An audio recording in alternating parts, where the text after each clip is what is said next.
බං එපා මගේ ඕක මට දියන්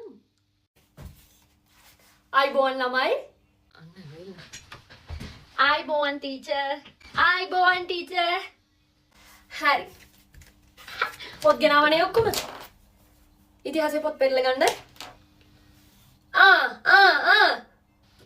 මොකද net මේ සඳුනි ඔය දෙන්න මොකද එක ළඟ අනේ මං කියලා තියෙනවා මගේ පීරියඩ් එකේ ඩබල් එක ළඟ ඉන්න එපා කියලා ඈ කෙරුවාවල් මං හොඳට දන්නවනේ කරුණාකරලා පස්සට net me පස්සට ටෙස්ට් එකට net me පස්ස පුටුවට පස්සේ පුටුවට net me යන්න පියුමිගේ එහා පැත්තට පියුමිගේ එහා පැත්තේ ඉන්න ළමයා net me පුටුව දිලවා එහා පැත්තට යන්න අනේ ටීචර් නෙමෙයි කිව්වනේ යන්න කියලා තියනවා දෙන්නට ඈ කියලානේ තියෙන්නේ ඉන්න එපා කියලා නෝනා හමුලා දෙන්න හරි අද වලගම්බා රජුරුවන්ගේ කාලේ සිදුවෙච්ච වෙනස්කම්. ඉතින් අද පාඩම අපි වලගම්බා රජුගේ පාඩම ඉගෙන ගත්තේ මුලින්ම අපි වැඩවසම් ක්‍රමය ගැන ඉගෙන ගත්තා. ඊට පස්සේ අපි දැනගන්න ඕනේ කොහොමද පස්සේ ලංකා ඉතිහාසය වෙනස් වුනේ කියලා. ලංකා ඉතිහාසය ගැන කතා කරොත් ළමයි ලංකා ඉතිහාසය මම කලින් පාඩම් වල කියලා දුන්නා.